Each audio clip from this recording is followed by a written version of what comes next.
Πού πάμε τώρα, στη Βιργινία. Πάμε στη Βιργινία εντελώς. Πάμε να αλλάξουμε κλίμα. Τι είναι αυτό το πράγμα, για πες μου. Αυτό είναι τώρα, πώς να σου το εξηγήσω, Ιορδάνη. Είναι ο πονοκέφαλος της νοικοκυράς. Φαίνεται ενδεχομένως να έχει το παυσί πονό του. Τι, μαγειρική? Όχι. Μεταφορά μεγάλων ηλεκτρικών συσκευών, οικοσκευής μεγάλη. Βιργινία, πες μας, πώς γίνεται αυτό? Θέλεις να αλλάξεις το δωμάτιο, να αλλάξεις το ψυγείο, το πλυντήριο, να το αλλάξεις θέση. Και θέλεις, φωνάζεις 2-3 άντρες. Τώρα δεν χρειάζεται. Καλημέρα. Πραγματικά, αυτό όπως το περιγράφεις, Βελίκα, ο φιάλτης της κάθε νοικοκυράς. Πώς θα μεταφέρει, πώς θα σηκώσει την ηλεκτρική της συσκευή μέσα στο σπίτι. Ήρθαμε εδώ στα Ινόφυτα, στις εγκαταστάσεις της εταιρείας Roller Kapatos. Πρόκειται για ένα εξάρτημα το οποίο κάθε νοικοκυρά μπορεί να το έχει στο σπίτι και να μην ξέρει ότι είναι ένα προϊόν καινοτόμο ελληνικής κατασκευής με μια ιστορία που μετράει περίπου μισό αιώνα.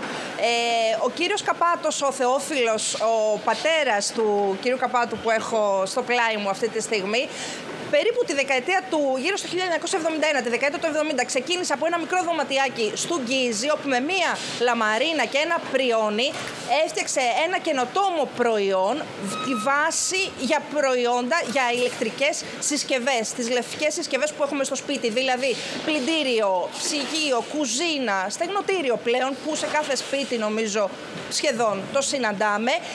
Διευκολύνει πραγματικά την ζωή της νοικοκυράς στο κάποια πλάνα ήδη όσο μας μιλάς, βλέπουμε και κάποια πλάνα να το δούμε πώς λειτουργεί στην πράξη, Βιργινία. Βέβαια. Καλημέρα και από μένα. Καλημέρα, κύριε. Ευχαριστώ πολύ για τον χρόνο σας εδώ στην παρουσίαση. Εδώ είμαστε στο εργοστάσιό μας που χτίστηκε το 2021, είναι καινούργιες εγκαταστάσεις μας. Κατασκευάζουμε τα προϊόντα μας εδώ 100% στην Ελλάδα και θέλουμε να σας τα παρουσιάσουμε. Έρχεται όλη η ιστορία όντως πριν από 54 χρόνια που ξεκίνησε ο πατέρας και έχουμε πια λύσεις για όλες τις βαριές ηλεκτρικές συσκευές, όπως είναι η βάση για τα πλυντήρια, η βάση για την κουζίνα, η βάση για το στεγνοτήριο, είτε για μετακίνηση, είτε για στήριξη, είτε για σύνδεση. Και νομίζω μπορούμε να δούμε αυτή τη στιγμή. Έχουμε με τη βοήθεια ενός υπαλλήλου εδώ των εγκαταστάσεων. Έχουμε μπροστά μας ένα πλυντήριο κάτω και το στεγνοτήριο ακριβώς από πάνω.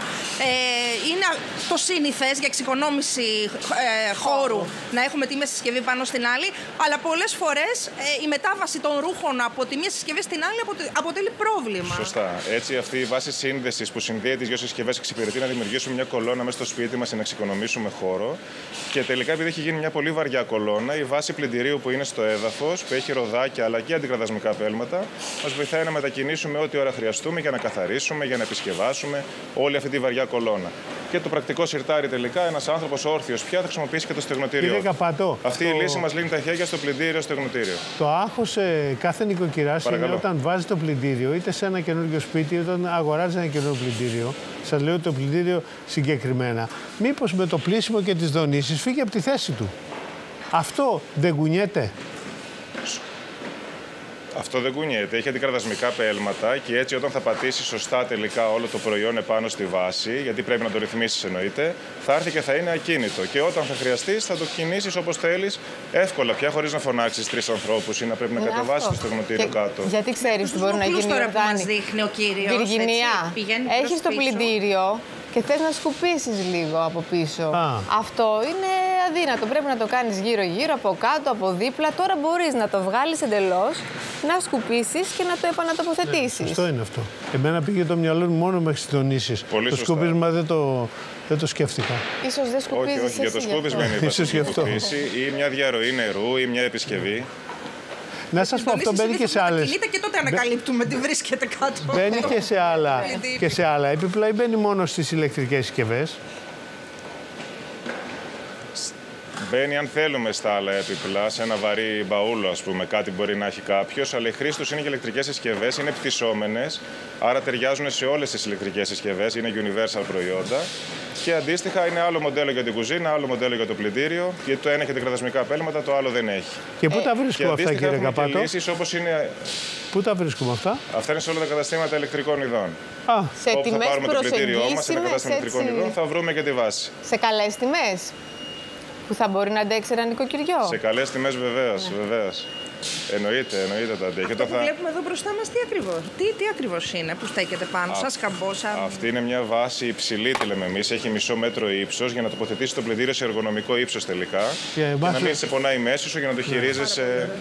Για όλους αυτούς που έχουν πόνο στη μέση, δεν μπορούν να σκύψουν, Βιργινία, είναι αυτό.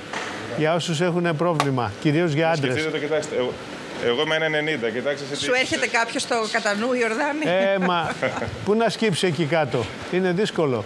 Λοιπόν, ευχαριστούμε πάρα πολύ, κύριε Καπάτο, Βιργινία, και εσάς. Να σας ευχαριστήσουμε πάρα πολύ. Είναι κάτι από τα πράγματα που λύνουν τα χέρια μας και νομίζω ότι είναι πολύ χρήσιμο. Έτσι δεν είναι? Πολύ. Λοιπόν, ευχαριστούμε πολύ. Καλημέρα.